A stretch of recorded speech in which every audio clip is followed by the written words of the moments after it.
Hey everybody, my name is Kenneth. I'm an alcoholic. Hey, Kenneth. And my sobriety date is June 2nd of the year 2000. So I just picked up 18 years. And my sponsor is a guy named Tom Ryan. I always use his full name. He knows that and is cool with it. He's got 31 years. He's down in Wilmington. And my home group is a Tuesday night men's group. We meet 8 o'clock at Greenfield Baptist Church on Tuesdays. Hence the name. It's a men's meeting. We did one funny thing about that group is that instead of the usual chip system, we have these little wooden chips, and you can write. My sponsor made me a special big one for 18 years, but you can write whatever you want there. We did a while back. A woman who was from out of town showed up, and we didn't ask her to leave or anything. We didn't mention that it was a men's meeting, but I wrote a chip that said "Woman at a Men's Meeting" chip, and gave her that at the end of the meeting. And Joanne, thanks for having me here and introducing me. If you guys don't know, Joanne, or there's no way you would know, but Joanne and I were actually born on the same day. We were both born July 2nd, so we're birthday buddies. And also, I don't know, I've never seen this happen before, but several years ago, I was the area CPC-PI coordinator, and she was area treasurer, and then we had an election assembly. And she was the CPC-PI coordinator, and I was the treasurer. So we just kind of switched hats and kept right on moving. So it's wonderful to be here. I'm going to try to tell you, same story you probably heard many times, what I was like, what happened, what I'm like today. I don't think my story is that different from anyone else's. I grew up, felt weird, different, didn't fit in. Was a misfit, wasn't comfortable in my own skin. Discovered alcohol. It seemed to be a cure-all. It made all those feelings go away. And so I used alcohol as a means of altering my consciousness to make life bearable. And unfortunately, it was not a sustainable one. And it turned on me, and I crashed and burned and came crawling into AA. And thank God for that. And I've found that the program of Alcoholics Anonymous is also a means of altering my consciousness to make life bearable. However, it's one that is very sustainable and allows me to grow without end as far as I can determine. It's a program for living that really works. And so I think I'm expected to take a little more time than that to tell you my story. So I'll have to back up a little bit. But that is the gist of it right there. So you already kind of know the plot. But just tell you a little bit more about me. I was born at a very young age. Very, very small, very intimidated by the world, didn't really know what was going on. I was born in 1974 in Asheboro, in Randolph County Hospital. And some of you may know that is the place and time, that is the year that the North Carolina Zoological Park opened in Asheboro. So you can just make your own joke about that. But growing up, my parents split up. I guess they separated when I was 5 and were officially divorced when I was 6. My mom remarried and moved to Wilmington when I was 7. And so I think that had a certain effect on me. My dad, it's not for me to say if he's an alcoholic or not, but he certainly drinks every day. And it's been an issue at various times in his life. And so I grew up with that some.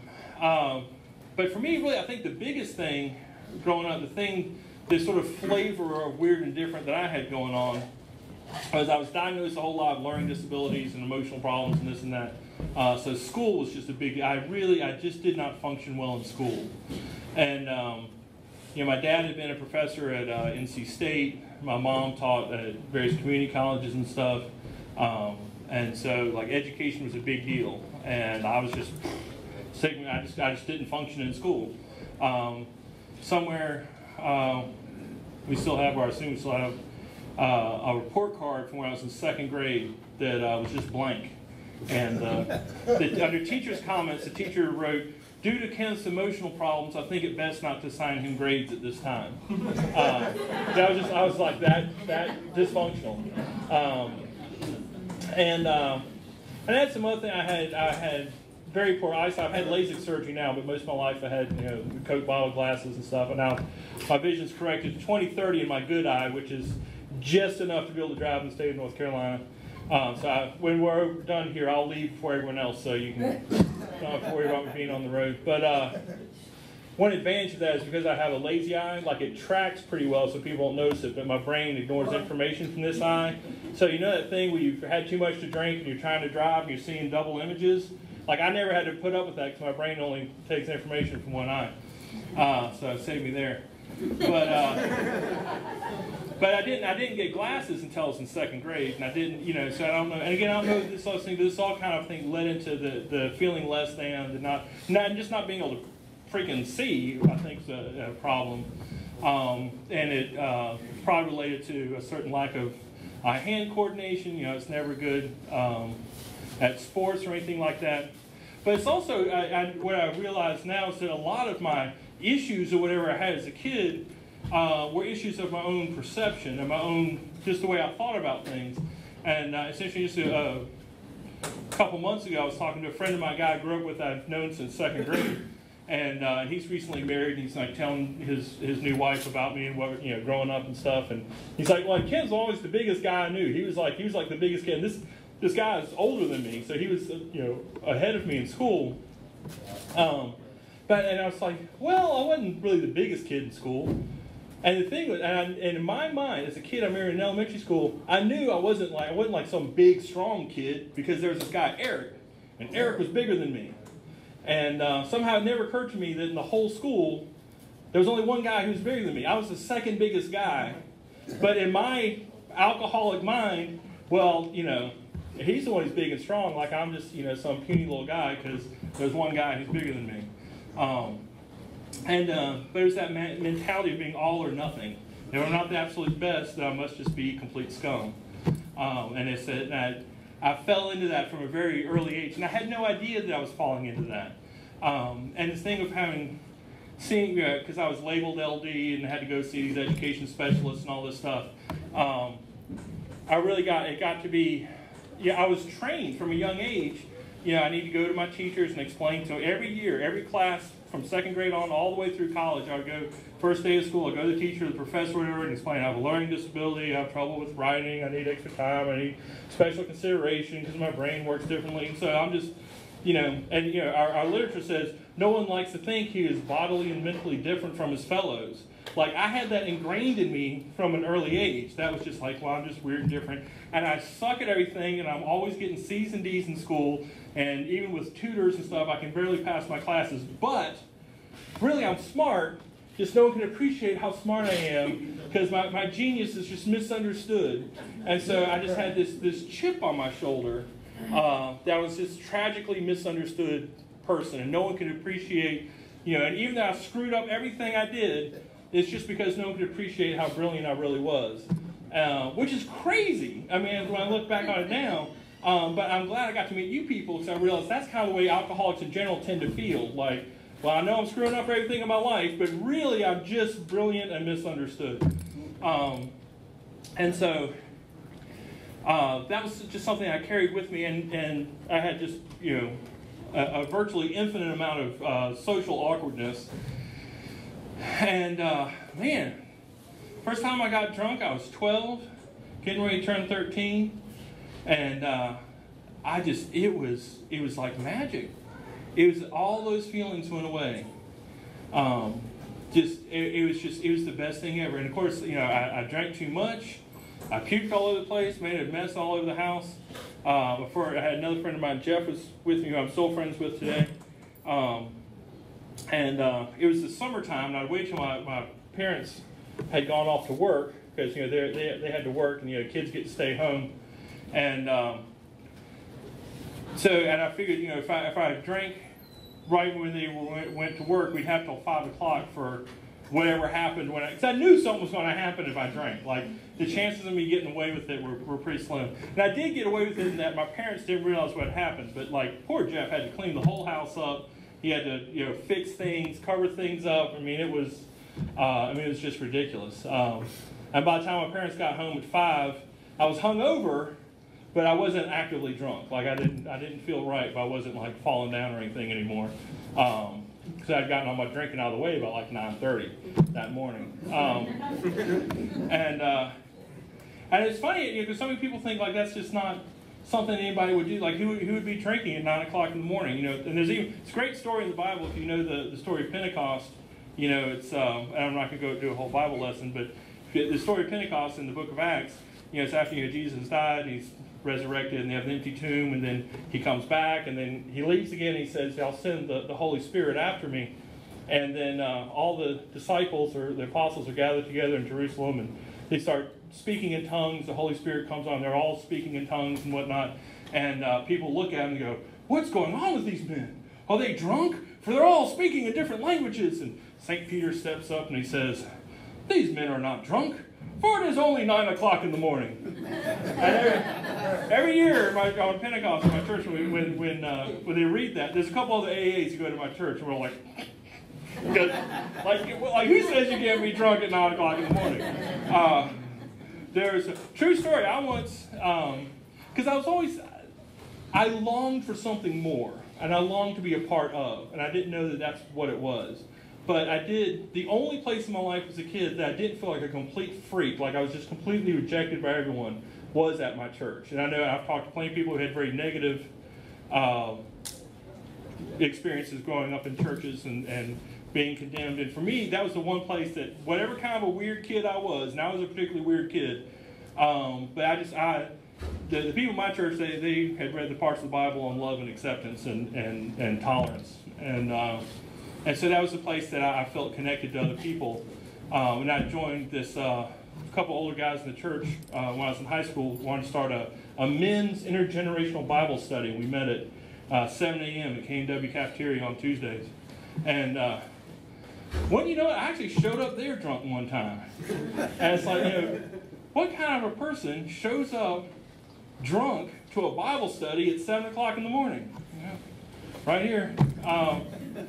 And the crazy thing is, one of the guys gave me a ride home, and he never directly called. He's like, "Do you feel I'm worried about so he insisted on giving me a ride home.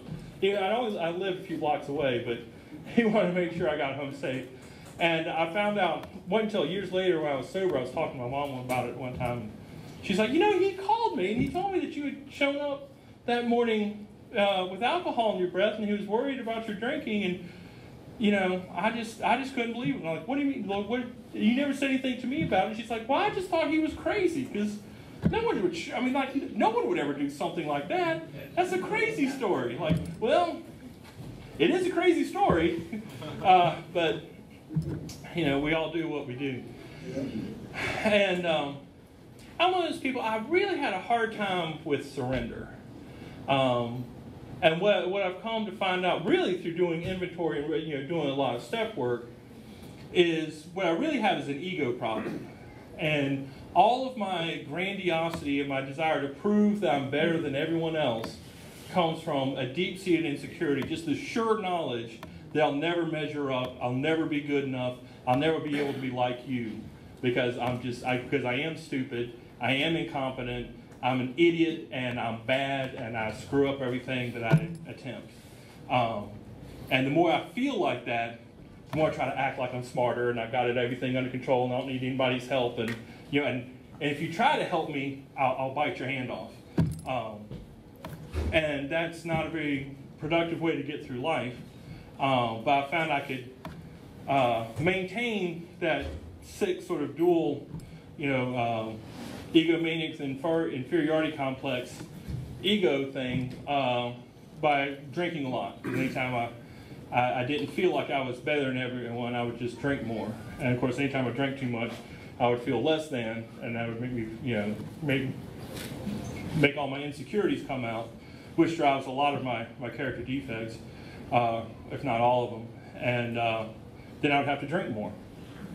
And one thing I found is that it's really, my ego is the thing that makes me think I'm separate from you. That I'm not like you, I'm tragically misunderstood, and blah, blah, blah, blah, blah, blah.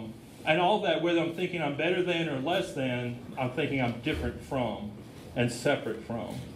And that was one of the issues that was driving me. And that was one of the things that the best times I did have while drinking, when alcohol did work for me, what it did was it took away those feelings, and I felt connected. I would be out with my buddies, and I'd be, me and you, man, me and you. It's just, you know, like I was that kind of drunk. I never got in fights or anything, or at least not physically. Like I would argue with people because I would decide I was right and they were wrong, and I would argue. But the way people could beat me in an argument, and this always worked, they would get up and walk out of the room. Because usually by the time I was really going, I was so drunk I couldn't walk. So all they had to do was just leave the immediate area, and I would just be, hey, come back here, you know I'm right, you know. And they would just kind of get out of there. And I was the type of drinker, I was always that guy that other people kind of had to deal with or put up with, like it was not pleasant. I've had, the place where I work now, pretty much everyone I work with knows I'm in recovery. And a woman that worked with us, I got married a few years ago, and I was at the wedding, and my boss was saying, you know, and there's people, you know, having a few drinks or whatever, and of course they didn't even offer to me, saying, no, I'm in recovery. And my boss was like, Ken, I bet you were really funny. I bet you were a lot of fun to drink with back when you did drink. And I'm like, is watching someone like fall down and roll around their own vomit your idea of fun? Is having someone who like argues with everything you say, no matter what you do, is that your idea of fun? Do you like argumentative people who covered in vomit? Because like that's what I was. Like it was horrible. Like anyone who was around me when I was drinking was like they were not happy with it. Even other people who drank. I mean, after a while they wouldn't want to drink with me. But to back up a little bit, so I had sort of a progressive. It took about 10 years to do step one, and it was one of these things. It's kind of like peeling an onion. You know, there's many layers to it. And you know, I mentioned before that you know, my dad drank and still drinks. He's now on his fourth wife. They've been married a little over 20 years. Both of them drink every day. They seem happy with that arrangement. They're both retired, and that's what they do. But definitely growing up, my dad drank, and that had some effects on me. And his dad drank, and both my mom's not drink, but both their parents were alcoholics. Well, you know, my mom's father got sober and up in Roanoke, Virginia, in sometime in the early 1950s, and it's too hot for that jacket. My mother's mother. And my mother's parents never got divorced because they didn't believe in divorce. Don't think my grandfather was faithful the whole time, but he wouldn't divorce his wife even though she was falling down drunk every day. And she finally drank herself to death in the mid-'80s. My mom told me that was something that it's really hard for her to see her father going out, trying to help newcomers get sober, but he couldn't get his own wife sober. But that's the way this disease works. And so, you know, he kept her roof over her head, and he kept her alive as long as he could. She finally had alcohol-related organ failure. And so there's a lot of alcoholism on both sides of the family, and I'd grown up hearing about this. You know, I know there's a strong genetic component to alcoholism. A lot of times it does run in families. And again, I knew this growing up. Even before I started drinking, I'd heard people talk. And I heard the last time I ever saw my dad's second wife, she told me, my sister and I were there visiting, and she said that some stuff had happened, and they were planning an intervention on him, and they'd hired a professional, and they'd gotten their pastor involved, and some neighbors were going to come over, and they were going to do this whole thing. And next thing I know, he had moved out, and she didn't know where he was, and she was calling my older sister, trying to figure out where our dad had gone to, and I never saw her again. So they never did get the intervention. So I don't know if he had caught wind of it or what. But so I knew all this stuff, and so I think, you know, even with this specific knowledge, alcoholism is a disease. It runs in families. It runs in my family. You know, that wasn't enough to keep me from falling into it. And I've read about some of this research on alcoholic rats. But I think it's funny because they actually breed alcoholic rats for research purposes. And basically, the way you do this is you get a bunch of rats, and they have the choice. They can either drink water or water mixed with alcohol. And some will drink the alcohol, and some of them won't. So you get the ones that seem to like the alcohol the most, and you start breeding them together. And then each time you have a litter, you see which ones in that litter seem to like alcohol the most, and you get some males and females that from the same litter that both liked alcohol, and you breed them together. And so you're inbreeding, so you're back breeding to reinforce this trait. And after a few generations, you have these like super alcoholic rats. And I feel like that's what happened to me, because for me, like, not only is alcoholism rampant on both sides of the family, but my parents were fifth cousins. So it's like I'm literally inbred. And they're from the mountains of Virginia. And this is regular Virginia, not West Virginia. They were fifth cousins, not first. But still.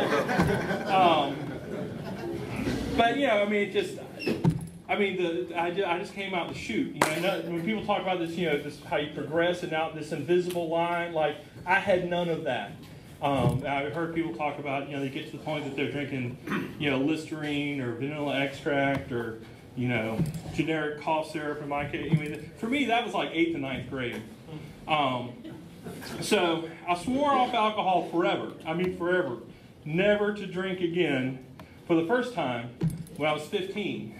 And it's the first time something bad happened. It was one of the first, I think it was the first time I was there somewhere there was actual legit liquor, like not like, you know, Listerine or NyQuil or something, but some straight up liquor, and some women that were in the same place that I was, and ended up having an incident. Again, I was 15. There was a woman there at this gathering who was, I'm going to say 30-ish. I mean, grown woman, no business, you know, messing around with a drunken 15-year-old. It was not a positive experience. And it was one of those things, there was a whole lot of shame. It literally happened on someone's front porch in downtown Wilmington, one of these old houses. There's this guy, and he's like 30, and, you know, lived with his mom and bought liquor for high school students, so he'd have somebody to hang out with. We thought he was so cool. I look back on it now, and I'm like, that's really sick. Like, there's something really, really wrong with that situation that even got started. But, you know, when you're 15, it seems so great. Long story short, I ended up skipping school to go down to the health department to get checked out. And I remember going to church, and I was praying to God, and with a solemn oath, like, God, if I don't have AIDS, I will never drink again. I will never get myself in a situation. Because I think, I felt like it was such a dumb thing to do. And of course, it was the 80s, and those of you who grew up in the 80s, you know, like the HIV/AIDS thing, that was a scary, scary thing. And I was just sure, you know, being as, you know, of course, I thought I was so cool at the time, but being as inexperienced as I was, I was just terrified, and I was ashamed. And there were people at my school who made fun of me in a public way, and would talk about what they thought was going to happen to me because of what had happened. And it was really disturbing. You know, it's one of those things, and I got my friends to lie for me. One good friend who was with me at that party that night, I was like, if anybody asks if I'm a virgin, you say yes. Because I didn't want people to know. It's like, we're not going to count that. And even, you know, funny story, when I skipped school, I called the health department, found out that they had like an STD day, and it was like a free clinic, like one day a week, but you had to get there at like 7:30, like Tuesday morning. And so I made some lie, got my mom to drop me off at school like 7 a.m., and this is like downtown Wilmington, so I just, you know, walked to a gas station and made a phone call. I got a cab, and the cabbie's like, where are you going? I said, I need to go to the health department. And he's like, oh, are they doing flu shots? I don't know anything about flu shots. I don't, you know. And he starts asking me about what they're doing, and like, I just, you know, I don't want to talk. Like, I'm just so eat up with just fear and shame, and we get to the health department. He's like, well, I'm gonna go in. I want to find out what they're doing in there. I want to see if they got any flu shots. I'm like, so the guy like followed me in there, you know, and I was like, it's the shame that won't stop. But I did. I managed to finish high school without drinking again, or having sex again. And I did get a clean bill of health, but it was not good. But then I got off to college, and freshman year, my roommates showed us up, and he's like, hey, I'm going to be your roommate, and I got a fake ID. I'm going to go to the store and buy some beer. And, you know, my parents had dropped me off with some money and had like $40 in my pocket, and I was like, yeah, give me some. And he's like, it's like $40. And he's like, good Lord, what do you want? I was like, well, I don't know, just give as much as you can. And so then, people still moving, 5 o'clock in the afternoon, people still moving in, like with their parents and stuff, and like, I'm already passed out in the bathroom. And I'm like, why did I get the appellation Crazy Ken? Like, well, I think that, in hindsight, maybe that had something to do with it. But that was my shtick. Like, if I can't be normal, I'm going to be the craziest, person you've ever met. And people would actually address me on campus. People would address me as Crazy Ken. And after a while, they actually dropped the Ken, and I'd be walking across campus and be like, hey, crazy! And I'd go, okay! And, that was my thing. I'm going to be that weird guy. And if you know Guilford College, you really have to be, extraordinary to stand out as weird there. But boy, I tried my best. And so then I swore off forever. Knew I was an alcoholic, knew I couldn't drink successfully, swore off forever for the second time at the age of 20. When I got my first DWI, I was staying with my dad. He was living in Charlotte, and I was staying with him for the summer.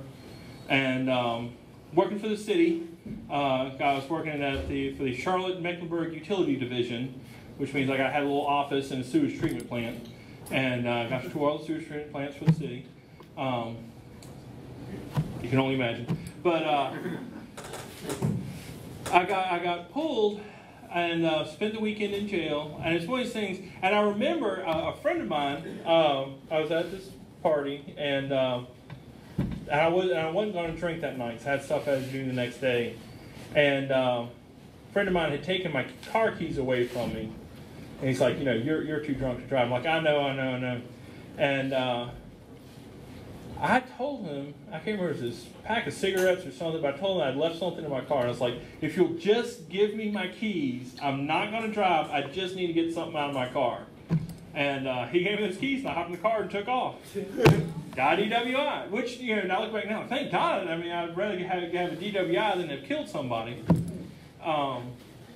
But spent the weekend in jail. My dad had to come bail me out.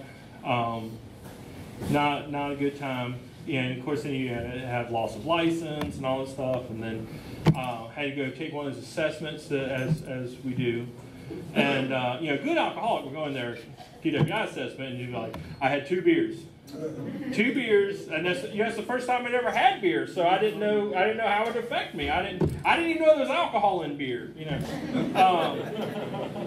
But I didn't do that. I just went in, and for me, it was like a confession. I was just like, yeah, I know I'm an alcoholic. I shouldn't drink. I know, because I knew better. This is the thing. I knew better. I had known better for years. I knew I was an alcoholic. I knew. I didn't use that. The way I thought in my head, I thought I had the family disease. That's what I say. I've got the family disease. I know it. I lose control every time. And even my drinking buddies be like, okay, we're going to go out this weekend, we're going to get some liquor, we're going to do this, we're going to do that, we're going to go to here. And they're like, okay, yeah. And I'm like, okay, well, just don't do what you did last time. And they'd be like, no, I won't do that. Because the last time, I ended up, humiliating myself and feeling ashamed and embarrassed and hating myself and being disgusted, having other people disgusted with me and being scared or not being able to remember at all, and just having people, being terrified, not knowing if I had hurt somebody or wrecked my car or what. And I used to I just had dents in my car and not know where they came from. It was bad. I got to the point, at one point, it's like the passenger side mirror just kind of disappeared. One day I was like, hey, what happened to the mirror over there? And a couple weeks later, I'm like, hey, the one over here's missing too. To this day, I don't know where they went. But they were hitting something. That's not good. And so, I had to go through treatment. They sent me to it was considered outpatient. They told me it was outpatient, which I guess it was outpatient. I wasn't living there, but it was 4 hours a day, 5 days a week for 10 weeks. And it was placed in Greensboro. And the thing about this, once a week on Thursdays, they would put us in a van and take us to an open AA meeting at a clubhouse there. And of course, it's a 10 a.m. meeting on a Thursday, so it was sparsely populated. But it was a room not entirely unlike this, because this is the 90s. You could still smoke in the meeting. So, but they had tables, sort of lengthwise this way. And so the first couple tables, there are people there having a meeting, and there's a couple empty tables, and then there was one long table in the back, and that's where everyone from my treatment group all sat together and just smoked and looked up at the front where, I wonder what those people are doing up there.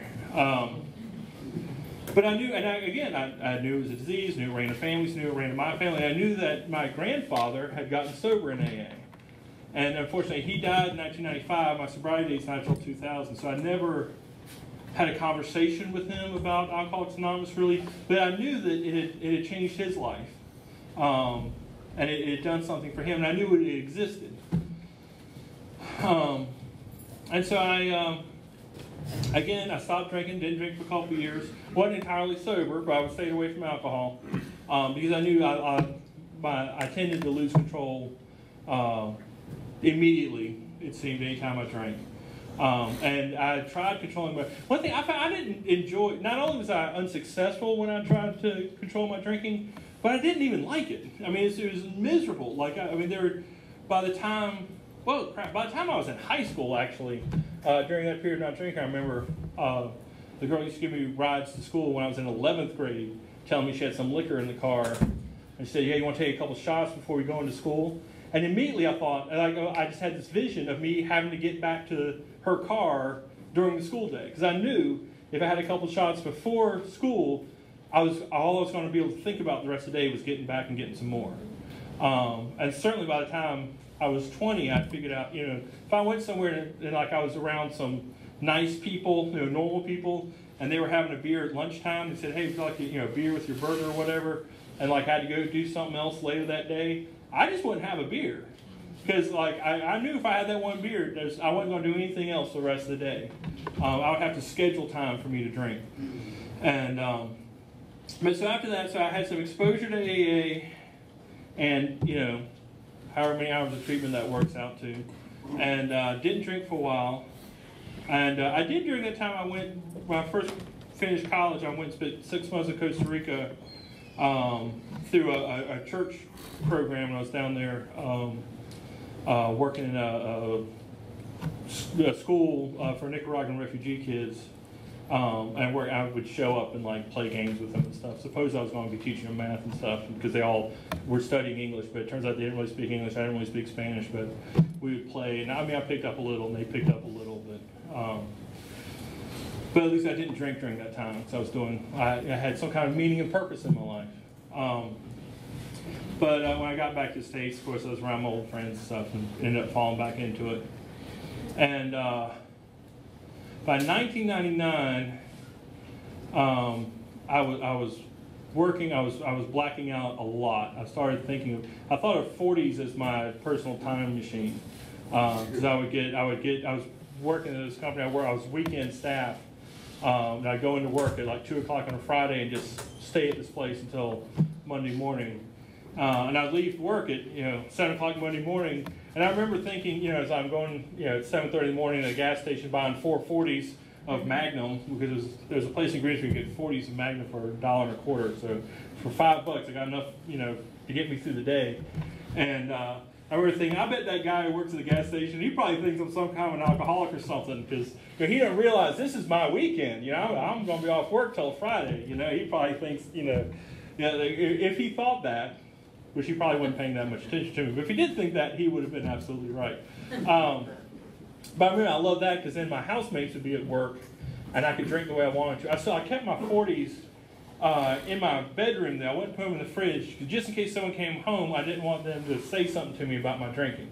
Even though I was living with a bunch of guys, it started off guys, and we had some girls, but we had a 4-bedroom house. It was all college students or people in their early 20s who liked to kind of drink and party and stuff. But I was just, next level beyond everybody else.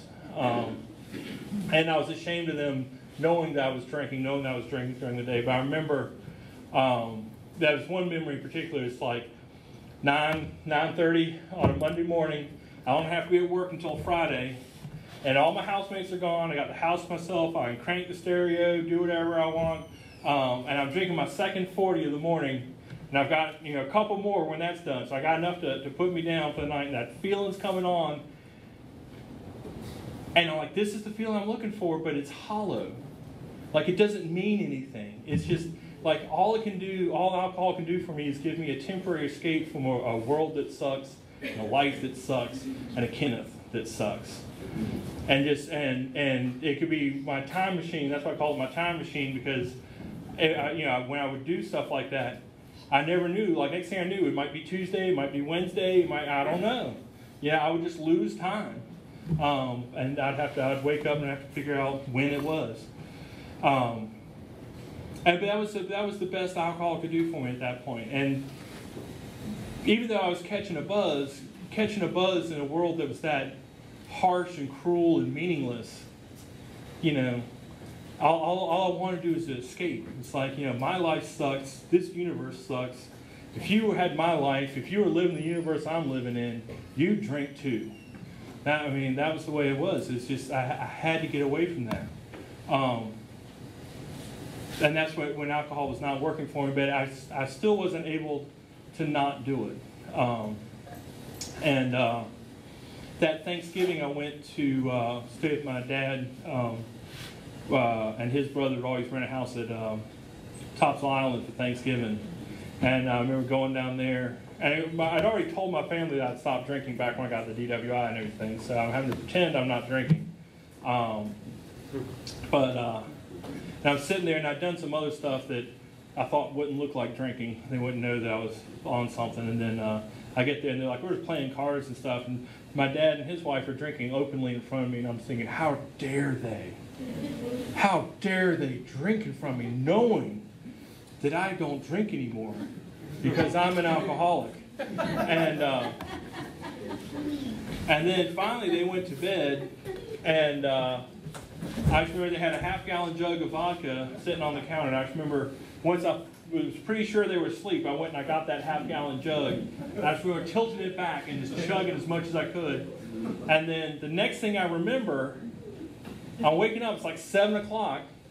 My dad's sitting at the foot of my bed, and he's like, Kenneth, we need to talk. And I was like, oh my, what's Dad doing in my room? And it's like 7 o'clock in the morning. It's just twilight outside, And I'm like, why is he in here? What's he talking about? And eventually, one thing I figured out, it wasn't 7 a.m., it was 7 p.m. And I had missed Thanksgiving. And the thing is, the night before I had drunk, and my dad knew, and he even said, I don't know what you've been doing, but you drank so much last night that you passed out, and you should have stayed passed out, but you kept getting up again. So I don't know what you were on, but you kept getting back up and falling, then you fall down and pass out again, and you get up, so anyway, I'll think my level of wine, when I finally got honest about that, I was like, Dad, you're right. I had taken something that kept me popping back up. But I think it's a sign. You might be in an alcoholic family if people are like, wow, he drinks so much he should be passed out and stay out, but he keeps getting back up. He must be on something else. I have no idea what it could be. Let's watch him.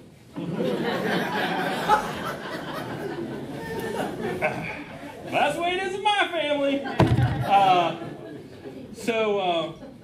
That was the impetus. That really rallied my family, whether it was my mom and stepdad or my dad and stepmom, my grandparents, step-grandparents. They all pulled their resources together and sent me off to rehab. And I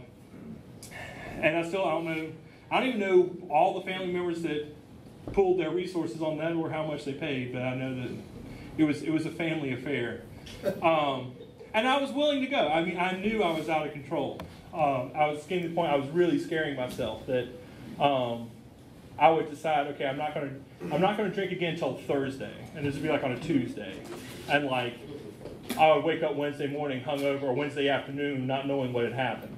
It was getting to the point I could not even stay stopped for a couple days at a time, and I was starting to drink at work, and I managed to quit that job before anything really bad happened. But purely by the grace of God. I don't know how I managed to get myself out of that situation without something major happening. But I went off to rehab, and again, I was like, look, I know I'm an alcoholic. I know it runs in my families, and blah, blah, blah, and I've got,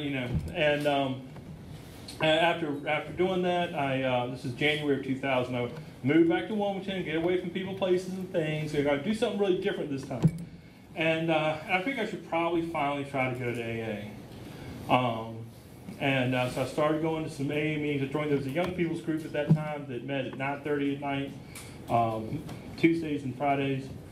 And I would at least try to go on Fridays, so I at least get a meeting every week, whether I needed it or not. I was going to go to a meeting every week, and asked this guy to be my sponsor. And of course, he was a college student, and he was trying to get into med school and stuff. And he's actually a doctor now, but he said, "Look, I'm real busy with school and everything. I just don't feel like I have the time to give you that you would need as a newcomer. So you should probably have someone else." And of course, it's like, "Oh, that's okay. I got this. I know. I've already got this. I've already been, to rehab, and I did the steps when I was in rehab, and I just need a little brush up, and I just, I'll be good." And so I don't even remember what he said after that. I know I did call him a couple times, but not, But I remember it, and this would have been May of 2000, coming out of that group, and this girl pulled me aside. And she wasn't anybody, I hadn't known her a long time, but she had known me a couple months and kind of seen me around. And, no one I was ever really super close to, never dated or anything like that. But she just pulled and said, "Ken, can I talk to you for a minute?" And I was like, "Sure." She said, "Look, I'm not trying to tell you how to live your life or how to work your program, but I see you doing everything necessary to relapse. And I just feel like I should say something to you about it." I was like, "What? What are you talking about? You're jumping on, I'm walking out of my home group here, and you're acting like I'm not even involved in recovery. I'm not doing anything, like I'm about to, walk off a cliff." And she said, "Well, I know you barely go to meetings, and you're not working with a sponsor." And you're like, whoa. Here's my home group. I come here every week." She said, "Well, you weren't here last week." Like, "Oh, I missed 1 week, and you act like I'm about to walk into a bar." And she's like, "Well, where you are in recovery, you should probably go in a meeting every day." And I'm like, "I've been sober for like 4 or 5 months now. And I'm like, I've got a sponsor. He's right over there." And I'm like pointing across the parking lot at this guy. And she's like, "Yeah, I know who your sponsor is. And I know you never call him." I'm like, I have to call him. I called him twice. And she said, "Look, I'm just trying to help you. I'm just letting you, I just thought I should say something to you." And so I blew her out. And I was like, "That, I like, who is she jumping all into my stuff?" And can you believe within 2 weeks of that, I was drunk? I mean, it's like she's got some kind of, psychic power. She could predict the future or something. It's the craziest thing. And so I relapsed for 1 week. And got drunk. I mean, I drank on a Sunday and Monday and Tuesday and Wednesday and Thursday. Friday, and I was going to go down to Myrtle Beach. There's a little spiritual retreat center down there I was going to, so I really wanted to be spiritual. And that was part of my shtick, too. And I went by my grandma's house first. And she's dead now, actually. I live in that house now. But I went by her house and visited her, because she's so sweet. And she was very spiritual. And bought some 40s at the gas station as I was leaving her house. And was drinking 40s on Highway 17, going through Brunswick County on the way to Myrtle Beach. And that's the last thing I remember of that day. The next thing I remember, I wake up and I'm just this white room, and I'm just lying on this thing, and I got things on either side of my head, and there's this big thing around me, and I start moving, and I was going, and I hear this, and I'm looking around and it goes, and I'm looking around, and this little voice is right next to my head. It goes, "Don't move, you're gonna mess up the scan." I'm being scanned. I was in a CAT scan machine in Grand Strand Hospital. No idea how I got in there. Turns out I found out later that was on Saturday night. So Friday night I had an accident, Apparently I did make it to that retreat center, because weeks later they sent my suitcase back to me. But I didn't stay there, obviously. And it's hard to say exactly what I was doing or where I was going, but somehow I was on the highway and just swerved in oncoming traffic at highway speed, according to the police report. And I hit two women who were down there on vacation from Charlotte. And purely by the grace of God, they weren't killed. In fact, they were actually treated and released at the scene, which is, I mean, as good as, I mean, because I know people, I mean, you got, you know, a lot of you guys know Tom I. People he hit didn't make it. And those who've done corrections work, I'm sure you've met people who, same story as me, only they're in prison for years and years and years, if not the rest of their life, for vehicular homicide. And I've done everything necessary to either be dead or spend the rest of my life in prison for vehicular homicide. It is purely by the grace of God. I'm very aware of that today. And you know, and these people done nothing wrong. You know, they just happen to be out on vacation when some drunken a-hole like me come along the other way. And ended up in the hospital. My leg was mangled pretty good, and I had a concussion. I was pretty messed up. Like, I wasn't in any shape to really tell them what was going on with me. I did, because I've read the police report and the medical report, and I know that Saturday afternoon, Friday night when they brought me in like 9:30 at night, and I was just completely incoherent, and they had to like tie me down and stuff. But Saturday afternoon, before I came out of that blackout, apparently a doctor came by and talked to me, and I talked to him back. And of course, they just write down whatever you say, and it says, you know, patient reports that he's a recovering alcoholic, and he used to have a drinking problem, but he's been sober for several months now. And my blood alcohol was 31, so, which is also in the same, you know, hospital records, but he's just writing down, this is what the guy is saying. So apparently, you know, I was lying about my drinking even though I was in a blackout. Like, I don't even have to be, you know, fully conscious to lie about my drinking.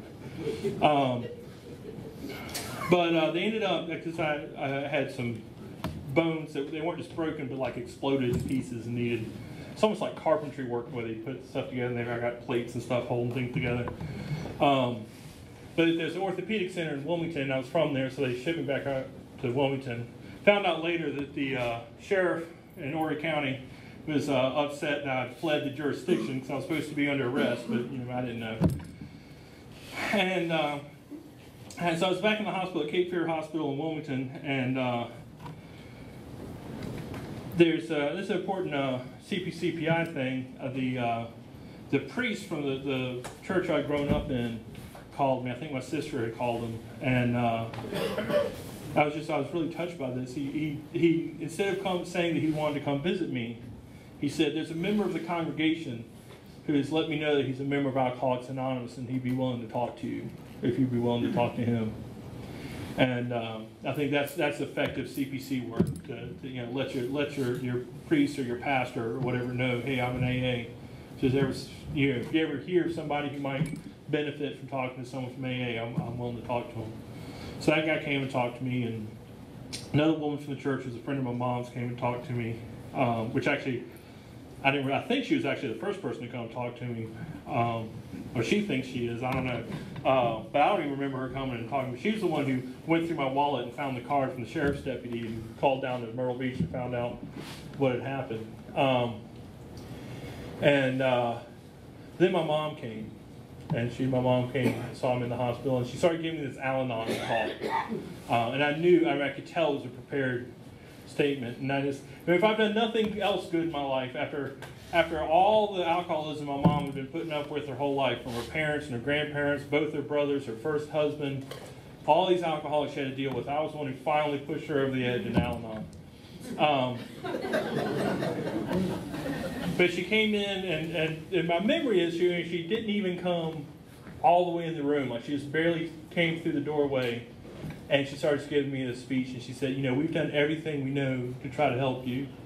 And, you know, they had spent so much money And they had bailed me out of jail. I didn't go to all of it, just bailed me out of jail, paid doctor's bills, repaired my car, bought me new cars.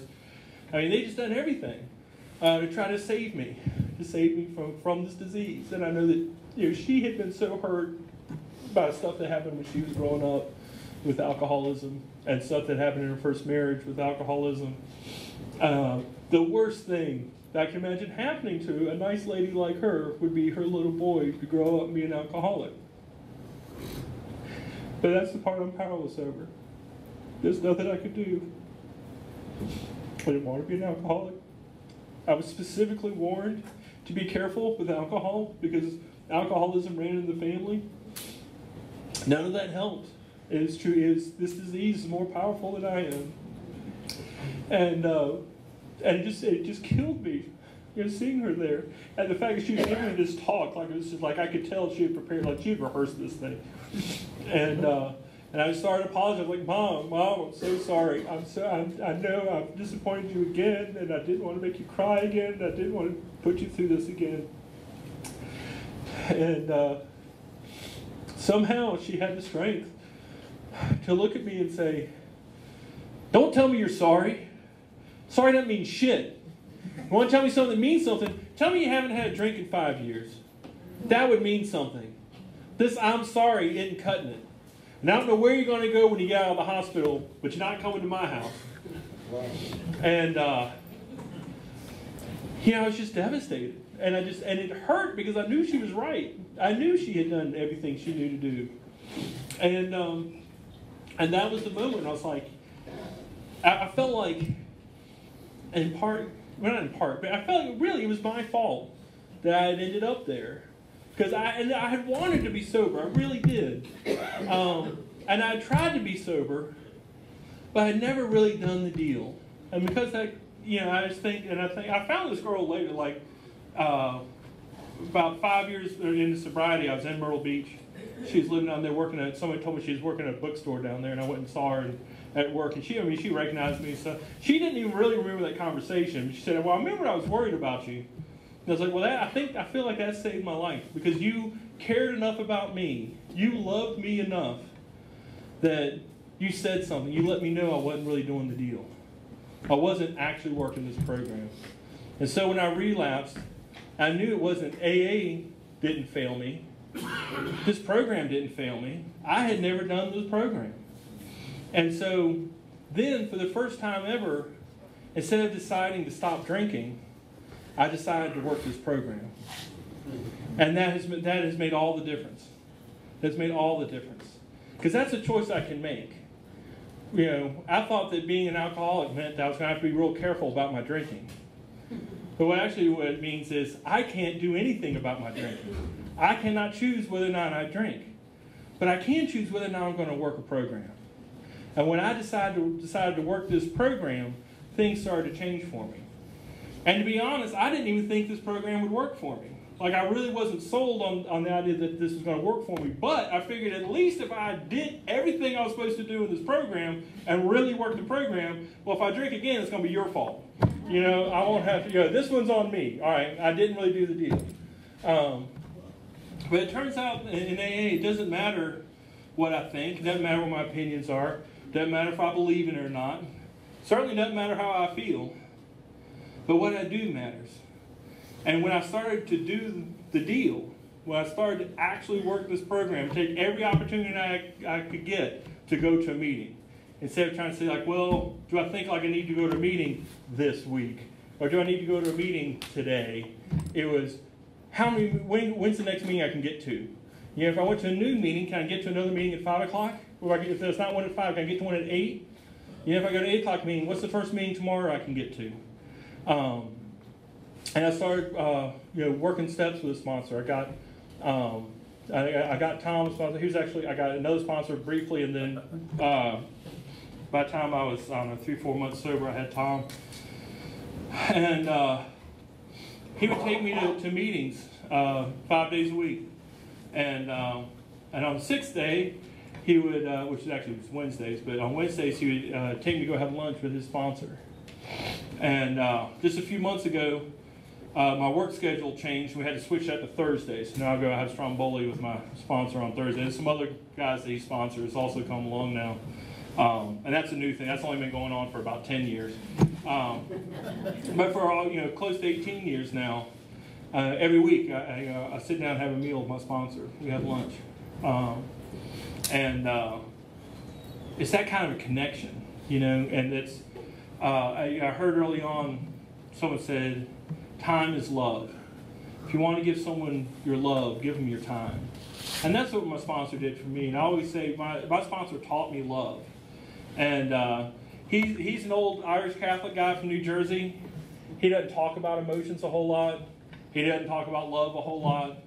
But he showed it to you. He taught me love by doing it, by spending time with me, by listening to me when I would talk crazy. And so people who remember when I first came in still talk about how crazy I would share at meetings, and and I was that nuts guy, and I was that guy who was just in rehab 6 months ago and thought he would needed to rewrite the big book and tell the old timers how to do it. And they were just kind of like, all right, Kenneth, keep coming back, and they would let me come back. They would give me rides to their meetings. It's the darndest thing. And I was, when I first started actually getting out to meetings, I was on crutches, and then I was on a walker, and then I had a cane. It was a little over 6 months before I could actually walk unaided again. And, Tom was just there for me. And our literature talks about, says, what at first seemed a flimsy reed turned out to be the loving hand of God. That's what I found. I found love is real, and God is at work in the world. And I know this because I see it in you. I see it in you guys. That's what you guys are doing. Every time you do a 12-step call, or you sit down with a sponsee, or you listen to some newcomer who's talking crazy and tell them that you understand, that's doing God's work. And that's bringing love into the world. And I know AA hasn't cornered the market on love or doing good works, but I saw it here first. This is where it was first real to me. And for me, a lot of spirituality is sort of tuning in. I feel like it's like God's kingdom was here the whole time. I just never saw it. I wasn't able to see it. I didn't know it. And now I call them God cookies. These little moments where I see these amazing connections where things just kind of work out for people, and people connect with one another, and broken people are healed, and not just healed, but reach out to others. And that's amazing to me. I mean, it's the coolest thing ever. And the best part is I'm invited to join in. I get to be a part of this thing too. And I feel like AA is so wonderful.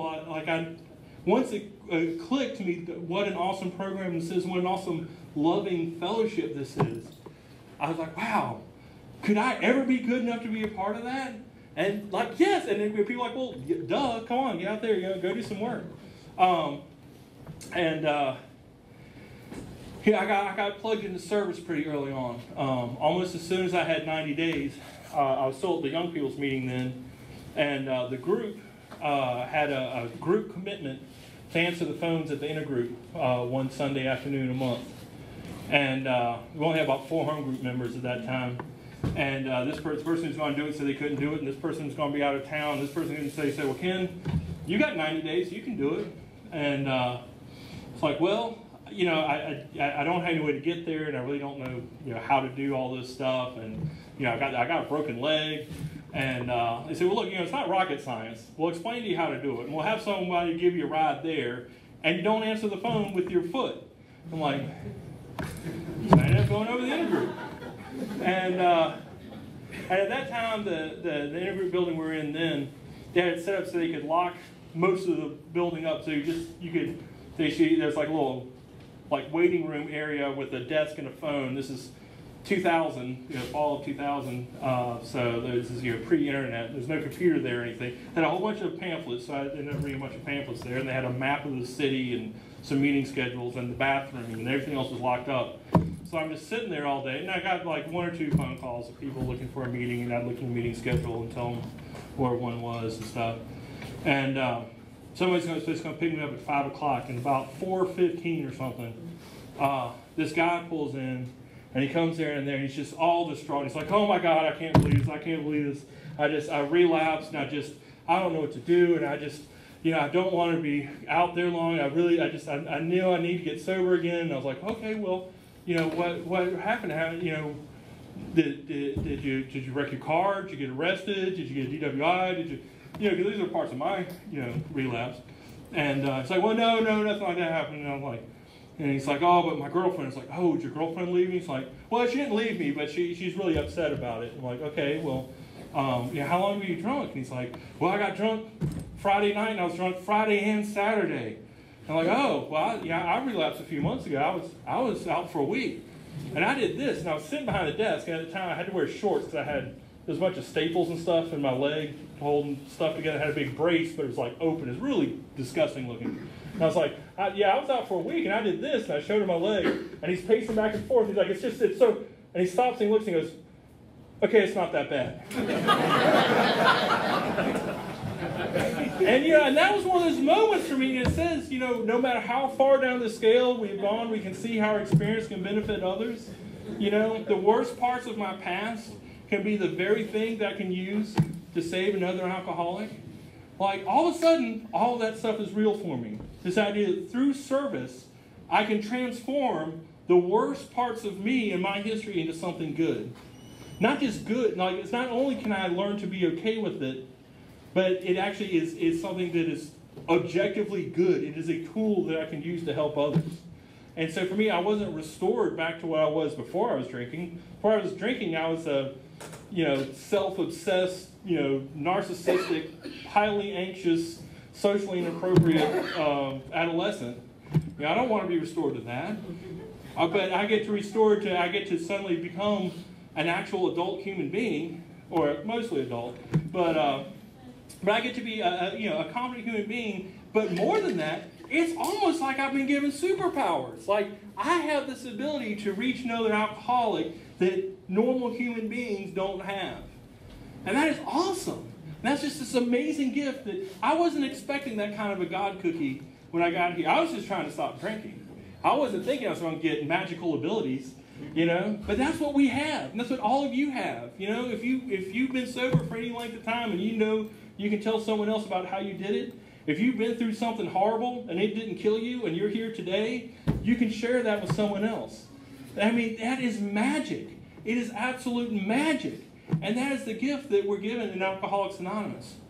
And so, for me, my worst days I have now are better than the best alcohol could do for me. And I remember hearing that early on and thinking like, no, that's seriously nuts. Like, nuts and or stupid. Like, because drinking is fun. And just because I get sober doesn't mean bad things don't happen to me. And you know what? In sobriety, I've had some really crappy days. I've had some rough times. I've had family members die. I've had relationships end. I've had people, close friend commit suicide. I've been laid off from a job. I've had pretty much all these things happen to me in a 1 6-month period.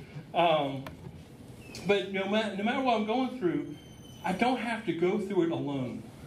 I have you with me. I feel that God is with me, acting through you.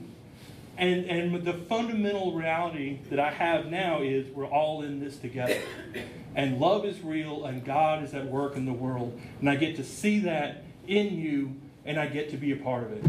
And I'm extremely grateful for that, and always will be. And thank you so much for having me.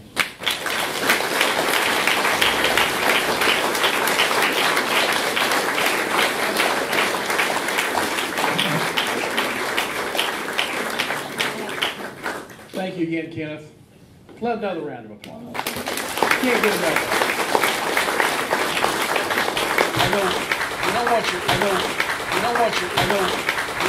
I know.